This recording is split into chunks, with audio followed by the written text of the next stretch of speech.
I started at Rosa Parks Elementary in 2005. It was Rosa Parks Edison Elementary back then. Um, and at that point, I didn't know any English at all. I remember the night before I started my first day, my dad taught me two phrases so that I could kind of survive. And those were, I need a drink of water and I need to use the restroom.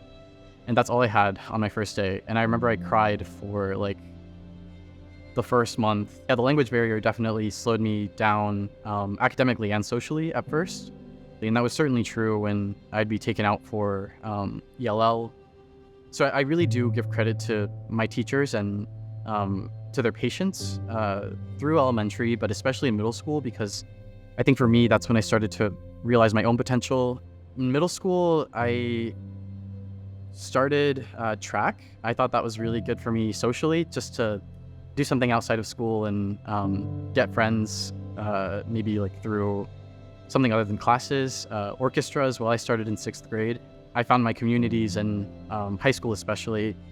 And once I started taking ownership of my own development academically, I think that's when things really started taking off for me.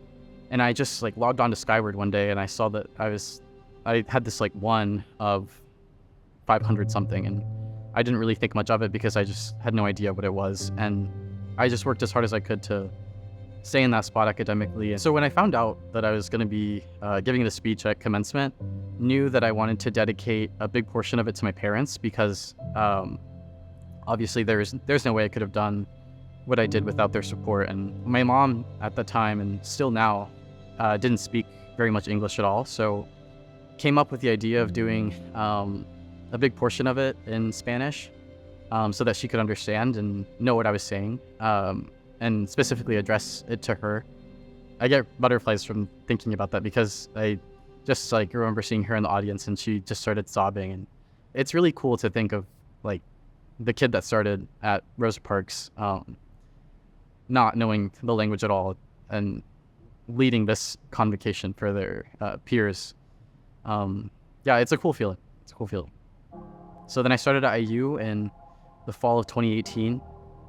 Started as a physics major, and then I realized I wanted to kind of keep exploring. So I ended up adding international law as a second major.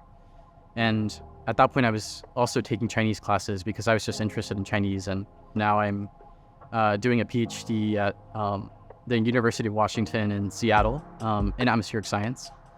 My research group is working on developing artificial intelligence models to forecast weather.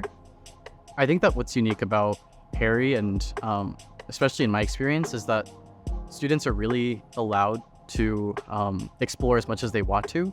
Perry Township's slogan is "We Grow Kids," and I think that's really true for me because they were able to take this kid that didn't know any English to begin with and allow him to see his own potential, and allowed me to keep pursuing the things I want to pursue to the point of exceeding and excelling in these things. And I'm grateful that I was nurtured in that way.